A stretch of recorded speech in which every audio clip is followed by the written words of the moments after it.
Today, I would like to talk to you about questions and how they've literally shaped my entire singing journey.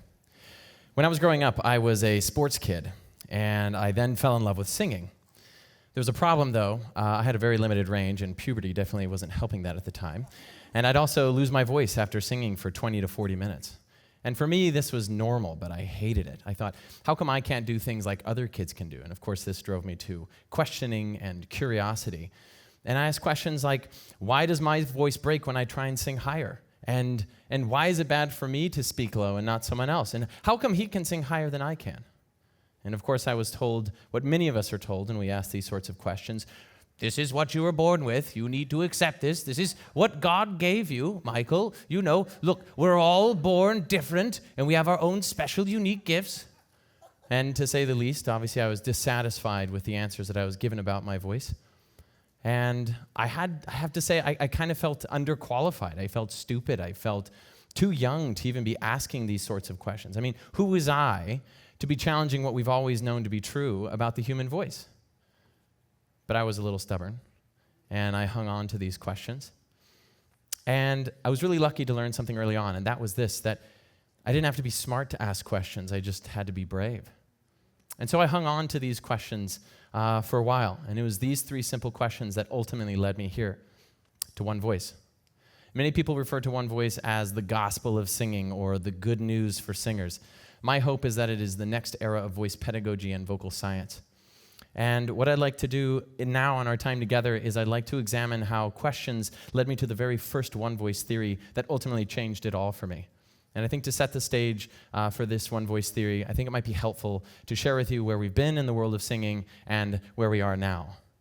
So in the world of singing, there's really two worlds of teaching. That is the traditional and contemporary world, both with scientific influences. And currently in our world, most speech pathologists as well as voice teachers utilize a combination of all three of these together to rehabilitate, to train, and to diagnose voices today. And I think it's because of this that our world of singing is riddled with confusing concepts, magic, mystery, and a distorted language. And I'd like to give you an example of that. So let's say a student asks a teacher, "Teacher, I would like to sing high like Andre Bocelli." And the teacher says, yes, of course. Yes, to sing high and healthily like Andre Bocelli, the first thing you must do is imagine as though your voice is a laser shooting out in between your eyes. Yes? Great. Next, I want you to imagine as though you have an egg and it's sitting in the back of your throat. But you can also think of it like an inner smile. Yes? Go ahead. I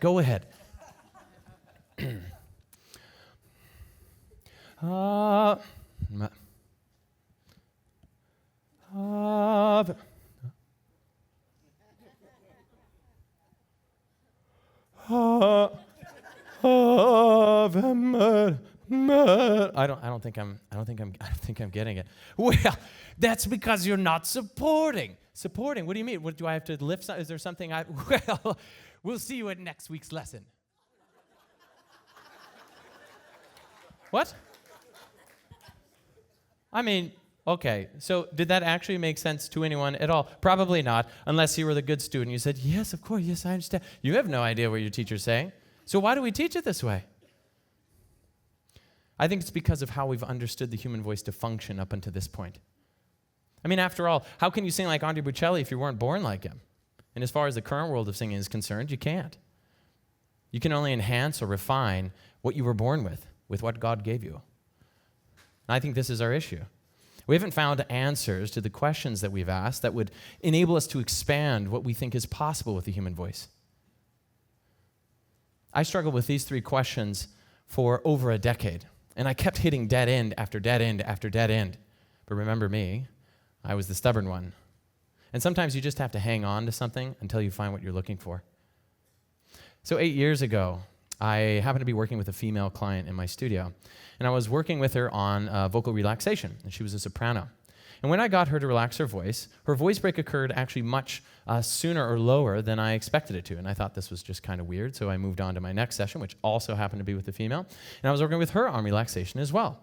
And when I got her voice to relax, her voice break occurred at the same note as my first client. The only difference is that this client was actually an alto. Okay, so for those of you who are wondering what a voice break is or what an alto or soprano is, let me clue you in. This is what a voice break sounds like. Ah. Ah. A lot of you are very familiar with that. I can tell by your laughing. Congratulations. So in the world of singing, this break is ultimately what defines what your voice type is, yeah? And the voice types are as follows. For high-range singers, this basically means that a voice break occurs much higher in the range or higher than others, yeah? And for females and males, we have the soprano and the tenor. And then we move to the mid-range singers. This is the most common voice type in the world. And this is both mezzo and baritone. And then finally, we have the low-range singers, which means their voice break occurs much lower than others. And this is the altos and basses. So let's rewind. The very first client that I was working with was a soprano. This means that her voice break is supposed to occur much higher than others. The second that I was working with was an alto, which means her voice break should occur much lower than others. But when I got their voices to relax, they both had a voice break at the same note. Now, I thought this was kind of weird, and so I took this exercise that I had created for relaxation on the road with me to workshops and master classes that I was teaching at conventions at the time. And what I found was astounding. It was a pattern, a simple little pattern that I'd never read in a book, that no one had ever talked about. It was this. Every biological female that I ran into, regardless of body type or voice type, all had a voice break at the same note. And then their voice break would occur again every octave above that. And it just so turns out that all the biological males were the same, just 8 notes lower. What? I mean, at first, I thought that I was insane. I mean, what did this mean? And how come I hadn't read this in any research or any books before? And what could this change? And most importantly, what did it answer? It was this very pattern that ultimately led me to the creation of my very first theory, the coordinations theory. And it was this theory that changed everything for me about training singers. It changed how I interacted with voices, how I trained them, how I diagnosed them. Now, the coordinations theory simply states this, that we coordinate the muscles in our larynx in a specific way to give us access to a specific range of notes. Okay, woof, for some of you, I know. You're like, what did he just say? All right, I'm going to leave the world of singing for just a minute, and we're going to look at the body, and I want to explain this in the body first, then we're going to bring it back to the voice. So, everyone, we're going to have a little activity time here. If you would, I want you to take your arm, right arm, I want you to stick it out straight in front of you. Now, please be aware of the people to the right of you. What I need you to do now is I need you to take your arm as far back as you can behind you without turning your chest, please, okay? Go ahead. You might be able to say hi to the person behind you. Hello, how are you? Didn't know you were there. Yeah, let's see. How far back can you go? Can you go back any further? Yeah, you probably could go back further. In fact, if you took your arm and you swung it really hard, you probably could go back further. Another way you could go back further is actually if you just grabbed it with your other arm and pulled it back. In the world of one voice, this is what we refer to as forcing. Forcing. So our voice, watching this again, I want you to see what happens. Don't miss this. Don't miss this. This is really important. I'm going to make my arm go further back behind me, okay? Here we go.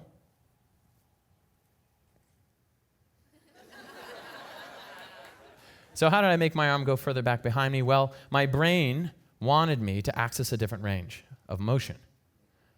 And so what I had to do is I had two choices. I could either force this coordination of the muscles in my shoulder, or I could change to a different coordination of the muscles to access a different range. I didn't take muscles from another part of my body and move them to my shoulder and use those. I used the same muscles, just in a different way. And this is the idea, or the concept, of the coordinations theory. And the human voice, I believe, works very much in the same way. If we want to access a different range of notes, we have to change the coordination of the muscles in our larynx or voice box or Adam's apple or Eve's peanut, for those of you thinking about that. Yeah.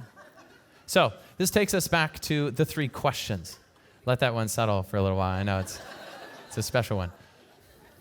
So this takes me back to those 3 questions that I'd hung on to for a long time. In fact, the first one, this was one that I think stuck on repeat in my brain, and ultimately was the question that drove me to be able to recognize the changes of the coordinations through the voice range and come up with the coordinations theory. So, why do we break when we sing higher? Well, I'd like to use the coordinations theory to explain this. So, coming back to this idea, when I brought my arm to this point, I have 2 choices. I can either force it, or I can allow myself to move into the next coordination to access a different range. Now, since you can't see range of motion with the voice, you have to listen. Yeah? So listen again. Now, Why did I break? Well, my brain knew that I wanted to access a different range. So what did it do? I changed coordinations in here, same muscles, using them in a different way, to access a different range. I could have done this. Nope. I'm doing this again. Instead, I allowed myself to move into the next coordination. You know, the cool thing about questions is that sometimes when you answer one of your questions, much like Sudoku or Zelda, you end up finding answers to more questions and quests. So this takes us to our second question. Why is it bad for me to speak low and not someone else? I mean, how many of you have heard that it's bad for you to speak low? Don't push your voice low. Don't do that. Are you ready? It's not. When I was a kid growing up, I was a sports kid, remember? So for me, it was all about being cool. It's all about being cool, right? So here I was. And it was all about, hey, yeah, good game, yeah, good game, right? As low as I could speak humanly possible. I had friends who could do it, but if I did it, I would lose my voice. Well, let's go back to the idea of forcing. If I were to take my arm and I were to constantly whip my arm back over and over, what do you think would happen to the ligaments and tendons in my shoulder? Well, eventually I'd damage them, they would swell, and I wouldn't be able to use my arm for a while. Well, this is the same thing I was doing all the time with my voice, constantly, every day, every time I spoke, and especially because I was a sports kid. I would do things like this. Hey, man, you want to go to the gym? Now, I want you to keep an eye on my body. Look at the red flags of my body. Hey, man, you want to go to the gym? Look at all this right here. Everything right here is really trying to help me get down there. Same idea as doing this, right? Now, listen again. I have two choices. I can either force the coordination or I can allow myself to move to the next one. So instead, I would say this. Hey guys, I'm going to go to the gym. Now you're noticing right now that this actually isn't very hard for me to do. I'm in a different range now, and this is not difficult for my body. You don't see my body really forcing anything down or trying very hard, because what I've done now instead is I've allowed myself to move to the next coordination. Understanding and being able to identify the different coordinations as well as build them is something that's all possible through training. So this takes me to the third question. This question was probably the most exciting for me because it would change ultimately what was actually possible for me. How come he can sing higher than I can? How come she can sing higher than I can? How come they can sing higher than I can? All right, we're going to use the coordinations theory again. You guessed it. We're going to look at it in a little bit of a different way, okay? All I need you to do, little funtivity here, all I need you to do is I need you to tell me which coordination is stronger. You ready? Here we go. Well, which one's stronger? The first. So if we look at this on a graph, well, what do we obviously realize we need to do? Well, we need to strengthen the weaker one. I want to show you this in a song snippet to demonstrate. Listen to this. Why can't this crazy love be mine? Oh. Sorry, Tom Jones. Okay, so, as you know, this doesn't really work, does it? And for many of us in the singing world, it's not just that we can hit certain notes, it's how we hit those notes. And so what we recognized in our world of singing, in the world of one voice, is that through certain techniques and concepts that we develop, you can actually start to develop and strengthen that other coordination until it's just as strong as the first one. Now notice in my body, this is not hard for me to do. I'm not struggling to hit this note. There's no struggle in the rest of my body. Why? Because I moved to the next coordination. So let me demonstrate. If I did this, why can't this crazy love be mine? Whoa, that's a rough Sunday there for anyone. Yeah. Why? Because I'm going back to this. I'm forcing the coordination. Listen again. Why can't this crazy? So now I'm in the appropriate coordination, but we know I've got to build it. Cray, cray, cray, cray. Why can't this crazy love be mine? Oh. Now look.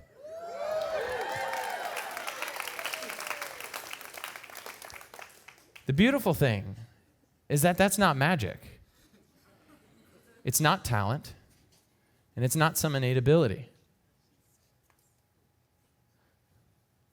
This is what happens when we ask questions, and we dig, and we dig, and we dig, until we stumble on something like the coordinations theory that changes how we see everything. It gives us a perspective change. The implications of the coordinations theory go far beyond one-voice singing and training, and our formal research for the one-voice theories is currently underway. But our informal research has shown us that among the two dominant biological sexes of female and male, that each has the same vocal potential. This means that every biological female has the same opportunity or potential to sing like Aretha Franklin or Renee Fleming, and that every biological male has the same vocal potential to sing like Luciano Pavarotti or Stevie Wonder. You can imagine that this has led us to even more questions about what we've discovered. What else is possible with the human voice? Questions. They've been the reason for my entire singing journey. In fact, questioning is something I've woven into the very culture of One Voice. I now have multiple certified One Voice coaches all across the country who learned during certification that questioning things is in our DNA, to ask the questions we don't even have answers to, and that we have to be open to the possibility or the outcome of those questions, the possibility of change, which for many of us is really hard to do, but I think it's worth it. They also learn that you don't have to be smart to ask questions. You just have to be brave. Questions should not be limited by our fears, by qualifications, by social status, because they're nothing more than just that. They're just questions. And today, I want to encourage you to ask them. And if you need permission, here it is. I give you permission to ask questions, the hard ones, the easy ones, the simple ones, the ones you don't have answers to, regardless of your skin color, your political views, your interests, your gender identification, your job title. What questions do you want to ask? What questions are you too old, too young, too inexperienced, too underqualified to ask? What questions have you given up on trying to find answers for? Remember, you don't have to be smart to ask questions. Just brave. Thanks.